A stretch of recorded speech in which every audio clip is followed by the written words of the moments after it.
When a game becomes as big as the original Hollow Knight, I can understand why the devs took 7 years to release their follow-up game. How do you ever live up to the hype that you have built? We see it so many times where games come out after years and years only to be huge disappointments. To me, it really does feel like a lose-lose, no matter how good the game is. When it's this anticipated, I don't think there's ever a way that it's not a little disappointing.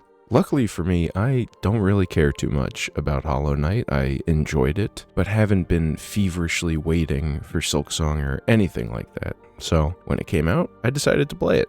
Is it any good? Or is it just another in the list of history's biggest gaming disappointments? Let's talk about it. You know what will never be a disappointment though? Hitting the like button, leaving a comment, subscribing to the channel, and even becoming a member. It is kind of crazy to finally be playing Silksong. While I never really did get into the hype of the game, it was unavoidable with all the different Nintendo Directs or Xbox showcases or the state of plays. Everybody would always talk about Silksong. There was always memes about people waiting for it to get announced or a release date and everything. So it was definitely something I was aware of. I guess I just never really care too much about hyping up games. To me, it will come out when it comes out, and when it's about to come out is when I'll get excited to play it. I've never really been one to agonize over release dates of games. I've been going through it a lot. I'm actually not done with the game. As of right now, I'm recording it about 2 days after the game has come out. I've made it into Act 2, I'm playing the game, so this is really more of a first impressions type video. And again, I'm not a diehard Hollow Knight guy, so I'm sure everything I'm going to say is going to get me some great comments down below.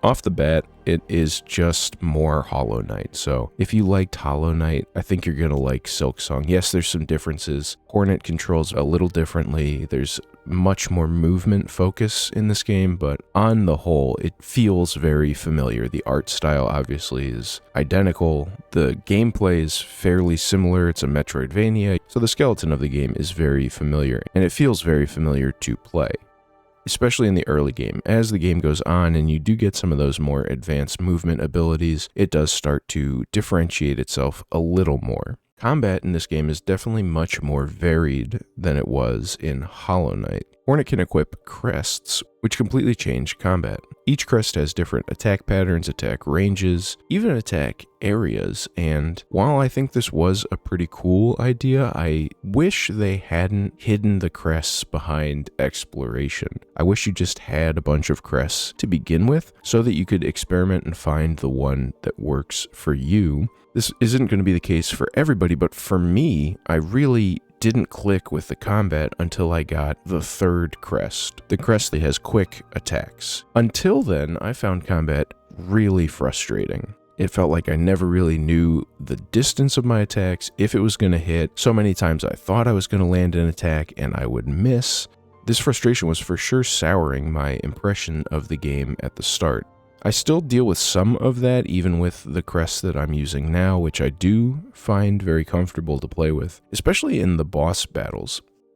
As a way of checkpointing the bosses now, when you get them down to a certain health, you will stun them for a little bit, and they'll essentially just fall on the ground, and you can land a couple free hits. And I've noticed that this, to me, has exacerbated some of the frustrations I felt with combat in general. As you attack, you'll naturally move forward, and then that will just so gently brush you against the boss, which means you get hit and take damage. I've had multiple occurrences like that where the collision happened and I didn't think it would, or the collision didn't happen when I did think it would, and I don't know if that's just me and I need to get my eyes checked, or if there's something just a little off in the game that is making that happen.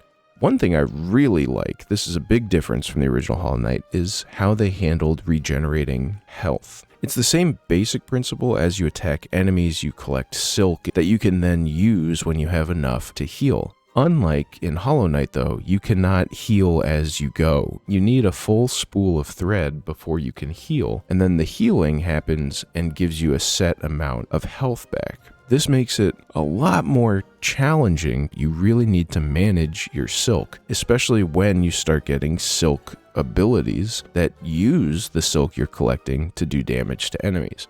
So now there's a real trade-off between how much health you have, potential healing you're going to need to do, and the abilities that you might want to use to deal a little extra damage. I also really like that you can heal in the air. You can do it whenever you want. You just hit the B button, and after a short little animation, Hornet will heal up. And that can be very helpful in certain boss fights or just combats in general. Depending on who you're fighting, you can sort of get a free heal in.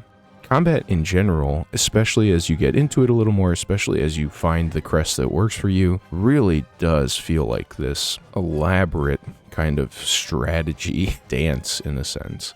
And it helps that many of the enemies are pretty interesting in how they fight.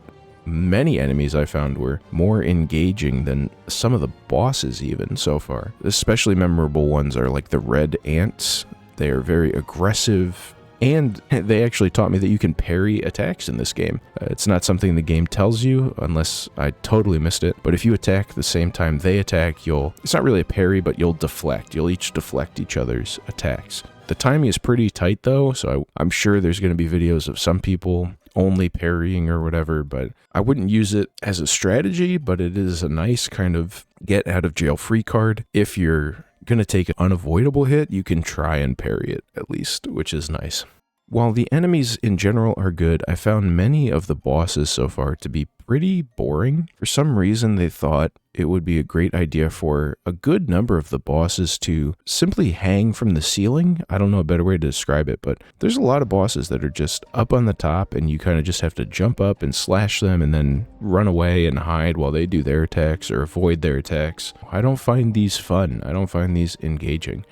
I don't need the bosses to be crazy Elden Ring level spasming out, but something a little more than just hanging off the ceiling would have been nice. There's definitely some great bosses, but on the whole, most of the bosses aren't super memorable or even super engaging.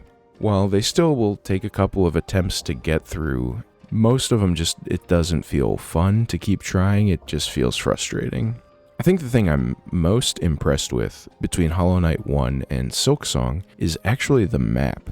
That was one of my biggest complaints in the original Hollow Knight, was the map was too large and not interconnected enough. It felt like if you wanted to go somewhere, you really had to trudge through it to get there. I think they really took that to heart with the design in Silksong, and they've come up with an amazing map. It's very interconnected. The areas are still large, but also small enough that getting through them doesn't feel like such a chore when you are backtracking. Giving Hornet a sprint also just makes traversing the map so much better. The fast travel locations I think are in really good positions as well, help you get around the maps and get to where you need to go when you're backtracking easier. It's still frustrating that you don't have a map of a new area. I don't know why. I don't understand. This is not a fun mechanic to not have a map, especially when there is still the mechanic of when you buy a map, it's not of the whole area and you still have to manually go through the area to add to the map. So why can't we just add to the maps that we already have when we get to a new area? I don't know why. I wish they would have at least allowed that. Let me map out where I am and where I've been. I'm sure some people like that, but to me it is tedious and unnecessary and is annoying.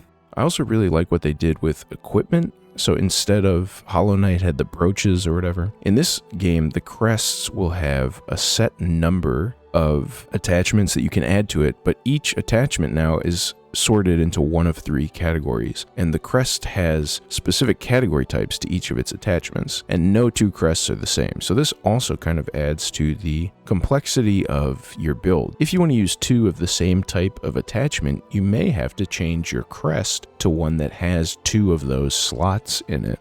It's an interesting kind of trade-off, but at the same time, I haven't found anything that makes me want to change my crest for it, if that makes sense. So maybe as the game progresses, maybe as I unlock more, I definitely think there's still a lot of stuff for me to find in the game. I'm not even close to 100%. As you go further, maybe that will change. But as of now, that's not really something that's come up, but I still appreciate the shift that they've taken. Overall, Hollow Knight Silksong is great, and honestly, the more I play it, the better I think it is. I started off thinking it was fine, but now that I've unlocked a crest that really clicks with me, and now that I've explored more of the world, gotten more of the movement abilities unlocked, the game just feels good. It's much smoother than Hollow Knight was, and that is not a dig at Hollow Knight's smoothness. It's more a compliment of how much smoother this game feels to play. Love how the movement plays into the combat, and other than some minor annoyances with the combat and hit detection, the combat is pretty fun. It's very engaging. And on top of all this, the game is only $20. It's unbelievable. Everybody should buy this game for no other reason than it's selling for $20. They could have charged $70 for this, and everybody still would have bought it, and I don't think anybody would have been disappointed. This feels like a full game. It feels like you're paying for a full game. I know it was technically, I think, an expansion to Hollow Knight when it first started development 7 years ago, but this is a full game. The fact that they're only charging $20 for it, Team Cherry needs to be celebrated. Hopefully bigger developers take notes. Again, I don't know that a game can ever truly live up to the hype when it was this hyped up. It almost feels like it would have to be like a 7 out of 5 kind of a thing, or a 12 out of 10, not even an 11 out of 10, a 12 out of 10. It's hard to say, but as somebody who wasn't super hyped, who wasn't counting down the days for the last 7 years, but just as somebody who enjoyed Hollow Knight and didn't mind going back and playing more Hollow Knight, I think this game is a huge success and is worth checking out. What do you think? I am very interested. If you were one of those people who have been just beyond hype for this game for the last 7 years, did it live up to your expectations? Do you feel disappointed at all? Let me know in the comments down below. I'm sure you're probably too busy still playing the game, but would love to hear from you. Very excited to start seeing, I'm sure the new Contrarian videos will come out, that the original Hollow Knight was so much better. If you're one of those people, let's hear it in the comments too. I'm sure we'll get those. If you liked the video, consider hitting the like button, subscribing to the channel, or becoming a member. You can use all that money you saved spending $20 on Silksong and give it to me. And I will see you all with the next video.